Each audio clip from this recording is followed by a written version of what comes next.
Hey, Talo Falava, Leotawa, Dr. John Peterson here, TE2 Edge Sports Cards, coming at you live and direct from Minneapolis, Minnesota. We're at the card table here today, and I hope everyone's doing well out there. I thought we would do a little piece here on PSA cheat code and give you some tips on how you can improve your PSA grades and hopefully get a little bit of a profit off of your raw to grade submissions. So check it out.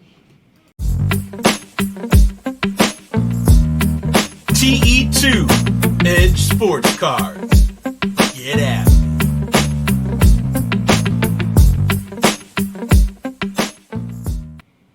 All right, let's get started. If you haven't had a chance, hit the like or subscribe button or the bell notification or all three. I'd really appreciate that, and or leave a comment. If you have any questions, let me know. I'm a former teacher. I taught for 7 years and was an administrator for 10 years. And so I'm an educator by trade. And if you have any questions, I'm happy to answer them in the comments as best I can. You can always leave your email. We can always communicate that way too. So the first thing is you have to find some cards. If you haven't had a chance, check out the episode that I did, it was about a week and a half ago, around picking up a Jordan collection, an MJ collection from South Dakota. I went through all the cards, and I think you saw in that video kind of my process for going through the cards. These are the two stacks of cards that I have right now. So this first stack, I'm going to switch over here.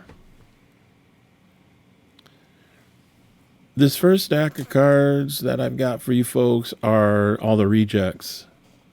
So these were initially a part of the group of cards that I thought, you know what, I'm going to send these in. But when I went through the final cut, I realized that I wanted to grade these cards at $25 per card through PSA value. Right now, bulk is taking about 65 business days, which is an excruciatingly long period of time unless you were involved with the backlog from the pandemic days. So I don't really have 65 days to wait to get these cards back and get them on the market and hopefully sell a good chunk of them. So I'm going to do value at $25. I think that's closer to 45 business days, which is much better. But the last thing you want to do, last, however you want to call it, thing that you want to do is you want to go through and make sure that whatever the service level is that you are submitting your cards at works out financially for you, even though you can deduct grading fee costs because they're a cost of grade, or cost of goods sold, grading is. You don't want to lose money, if you can avoid it on the grading fee piece. So I took these cards out and I was like, you know what? These just don't make the cut because either the condition will come back in a 9. Most of these I felt like would have been 8s or 9s, mostly 9s. But even at the grade of 9, they just wouldn't have made sense from a financial perspective to send them in. $20, $15, $25. Now, if the card can be in a PSA 10 can get you, $300, $400, $500, then it might be worth the risk. But you really have to closely scrutinize and look at the cards to determine whether or not you really think that's got a legitimate shot at being a 10. These are all the cards. I think the video that I did was something called the gradables. So this is like what comes after that step, right? So you get your gradable stack of cards. And then what I do is I go through and I review them one final time. And then I organize them, not all the time, but usually I put what I think is going to be a PSA 9 first. If there are multiple copies of the same card, I definitely put the card that I think is going to get the lesser grade first. And I learned that from Carlson Cards. I'm not sure if Carlson Cards is still doing YouTube content these days, but he usually would put the perceived lesser conditioned card first. And I thought that he had some pretty good luck with that, submitting duplicate copies of the same card. So these are the cards. these are all cards that I feel like have a really good chance to get a 9. So, and I'm not going to go through every single card, what the value is, because I do that in the reveal video. These were borderline. This is the 96. These 5 here were borderline. I don't think any of these are going to come back as 10s. But in a PSA 9, that's about a $40, $50 card. This one is, I believe, a little less, closer to 30, 35 in a PSA 9. So on and so forth. This is a nice card, but it won't come back as a 10 because of this upper left-hand corner. I think so there's 4 of these emotions, which may be familiar to a lot of you. These actually grade pretty decent. I thought these first 2 had a really good shot at a 9, and I thought the last 2 had a pretty good shot at getting 10s. Unfortunately, I don't know if any of these golden seasons are going to make. I know the first one won't be a 10. The second one maybe, although it's kind of a long shot. This Fleer, very condition sensitive card, obviously because of the black border. I think that first one for sure has got it. Well, not for sure, but I think it's going to be a 9. This one will be a 9 or a 10. I think this has got a pretty good shot at a 10. I think the gem rate on this is like 40, 50%. It's pretty high. This would be a huge win if I could get a 10 on one of these. Honestly, I think both have a shot at being a 10, either one, but the likelihood of both being 10s are pretty low. I think one of these could be a 10. You always have to watch the centering top to bottom on this card. You can see that there's a pretty big delta between here and here in terms of the net. I think this one has a better shot at being a 10. I think that's got a decent shot at a 10. You'd think that these cards, when they're centered and the corners are sharp, to come back as a 10, but it's pretty tough. Never graded this card, so I really can't say about this WorldCom card, but I thought it was cool. Give it a shot. There's 3 of these top 10 from Hoops. I think this is 96, 97. I'm not exactly sure. I can't remember the year. I've got it written down. I think the first couple, 9. And I think this last one could be a 10.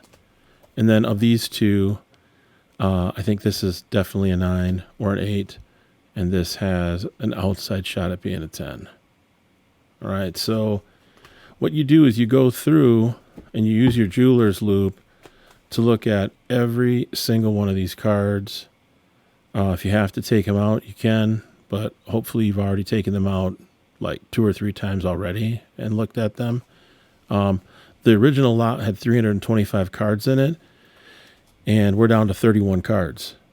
So, you're looking at, 10%, basically a little less than 10% of the lot has cards that are worth sending in for grading at $25 per card. Now, you might think to yourself, well, geez, how are you going to make any profit off this? Well, a lot of it has to do with how the buy end goes of the deal. So here is some, tried to make this a little bit more readable for folks. I just called it the PR South Dakota Part 3 sub. I've had 3 different buys, collection buys, lot buys, whatever you want to call it, from the same person out in PR South Dakota. 31 cards submitted at 75 cents. I'm sorry, 35 cards purchased at 75 cents per card. So in terms of this particular order, the outlay was about $25. So you can't beat that. Now, again, I paid $250 for the total lot for the 325 cards, but I don't really calculate that into this particular sheet.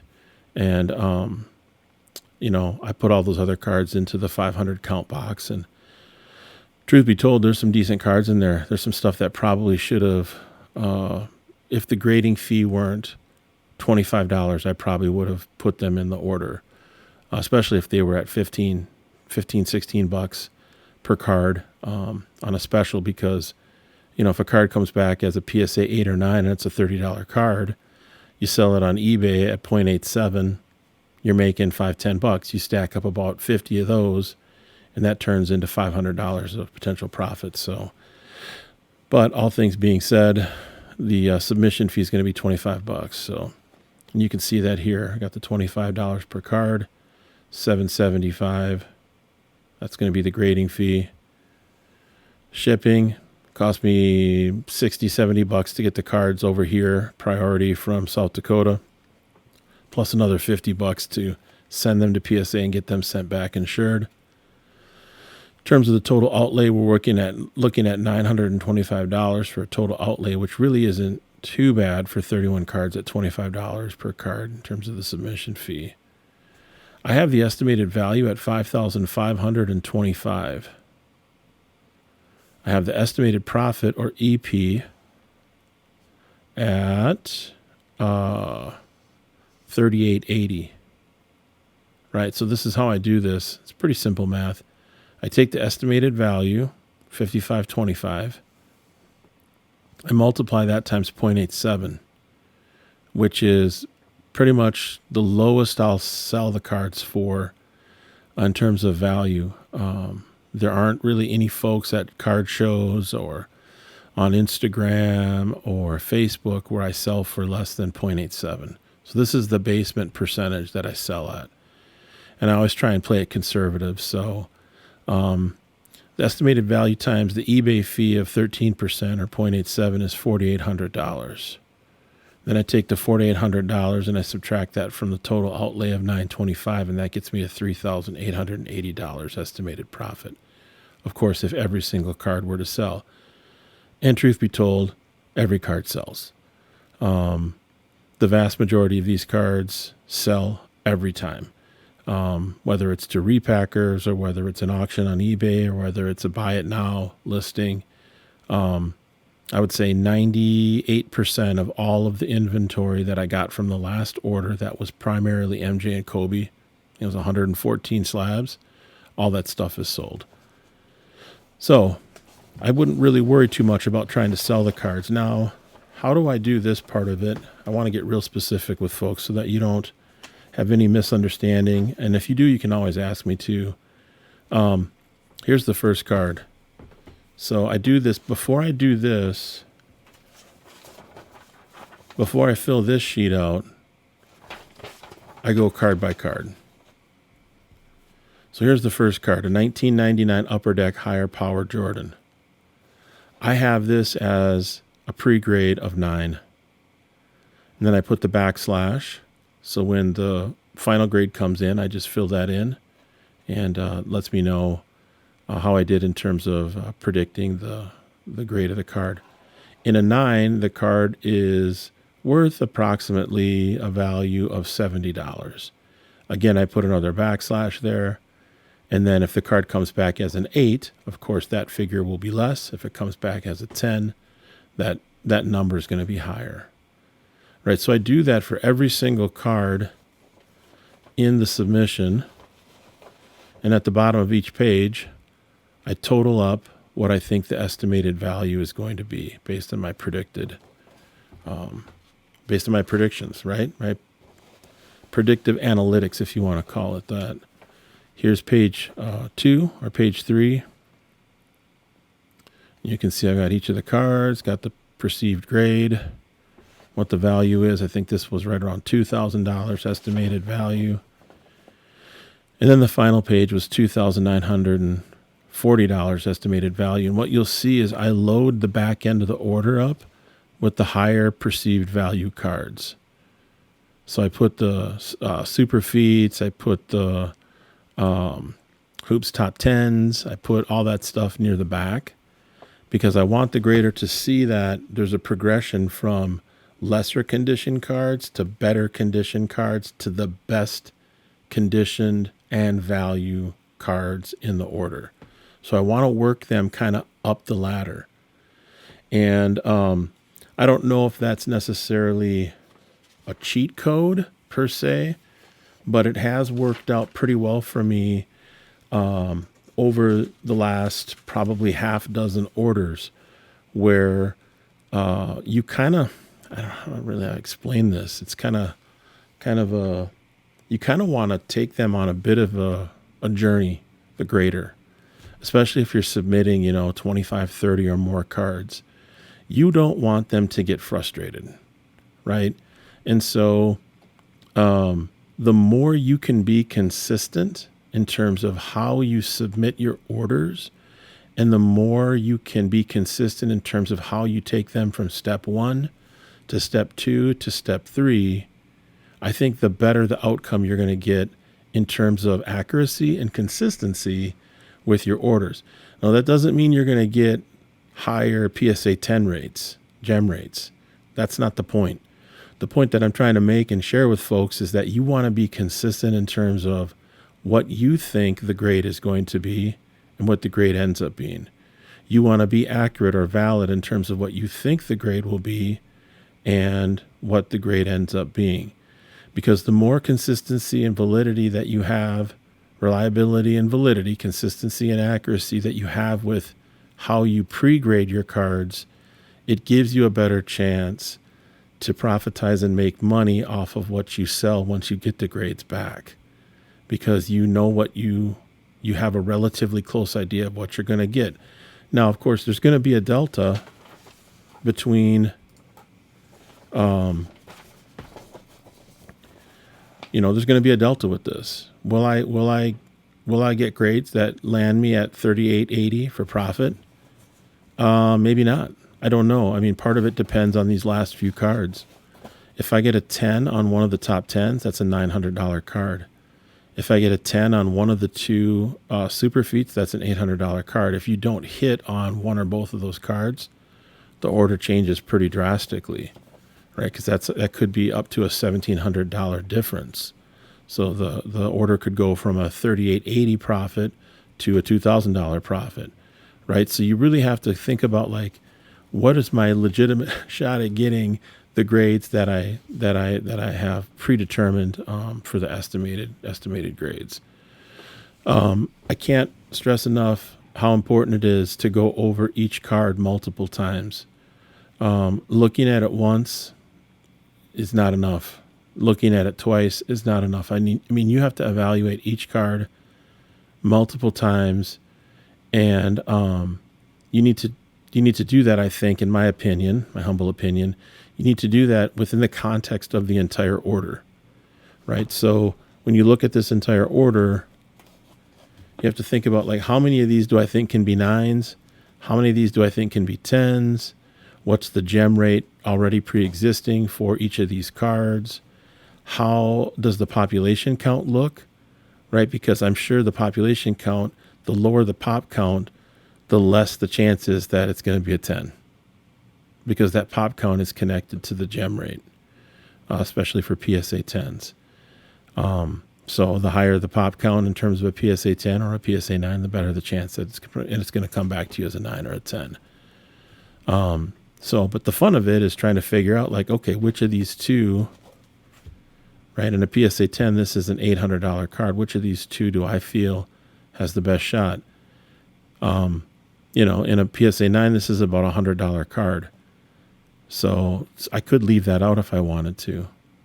But I want them to see first a PSA 9 and then see a second copy, a duplicate copy that looks nicer than the PSA 9, in the hope that they're going to grade it a 10. Right? And so that's why sometimes it's nice to put in some of this stuff that you know is going to be a 9 first, because you're prepping them and getting them ready to see, oh, there's a 9 or an 8. There's a 9. There's a 9. Ooh, this looks nice. I think that could be a 10. I'm going to give it a 10. That one looks similar to this one. I'm also going to give that a 10. Then bounce back to a 9. Right? So you're kind of taking them and walking them along the grading process. And like I said, I don't know that that's necessarily a cheat code for folks, but you have to think about it from the perspective of the grader. They're looking at hundreds, if not tens of thousands of cards every week. And I'm sure that's just like with anything, that's a serious grind, man. Looking at all those cards over and over and over again. And I would want to see an order or a submission that moves smoothly from point A to point B to point C. And again, new semi-rigids. These are all brand new penny sleeves. Make the cards look attractive, and just set it up in a way that makes it as easy as possible for the grader. It will be worth it in the long run. And then even too, on the submission forms, when I put the cards into the package them and put them in the box, I always put thank you and a little smiley face on each of the 2 copies that I send to PSA. I don't know if that makes a difference, but I can tell you this: if I got that and I saw somebody saying thank you right out the gate for taking the time to grade the cards, I would like that. I would appreciate that, and that would set my order. That would put that order, I would hope, in a little bit of a different, more positive category than maybe, say, a PSA submission and an order form that doesn't have a thank you on it and a smiley face. So all those little things can add up and make a big difference. And if you stay consistent with it, they start to see, oh man, this person really cares about this submission. And that, I think, is a little bit of a cheat code where you can get more consistent, more reliable, more valid, more accurate grading results that can help you to propel your raw to grade business, your raw to grade collecting, or whatever it might be, whether you're investing, collecting, dealing, or a combination of all 3. So hopefully that was helpful. I don't know. If you have any questions, please leave a comment. I'd love to hear anything that you have any questions about. If you don't have a jeweler's loop, folks, you have to have one. I mean, like, I use the jeweler's loop on, I mean, if it was good enough to get to the second cut from like the naked eye, by the time I hit the second cut, I was using the jeweler's loop, third cut jeweler's loop. And I even went back into some of the cards that I had not put in the gradable stack and re-evaluated some of those. And what I found is that of the ones that I put back in, only 2 did I add back into the order. So, usually your first gut instinct is correct. And, but it never hurts to go back in and dive back in. Now these, I may keep these in these semi-rigids because I may want to submit them later. If there's a special that's at $15-16 for PSA, I may want to submit these, right? Like this one, for example, I think this has got a really good shot at being a 10. In a 10, it's a $125 card. In a 9, it's like a $15 card. So at a $25 submission level for value, it doesn't make sense to send in, and it's just not worth the risk. The reward isn't high enough, right? If this were a $300-400 card in a PSA 10 and a $20 card in a 9, I probably would have put it in the order. So you really have to sit down and kind of think about, like, is it worth it to me, and what am I trying to accomplish here with this? All right. Thanks for watching. I really appreciate folks. I'm trying to get more consistent with the content here, and I really appreciate you watching. You have a blessed day. Peace out, and one love.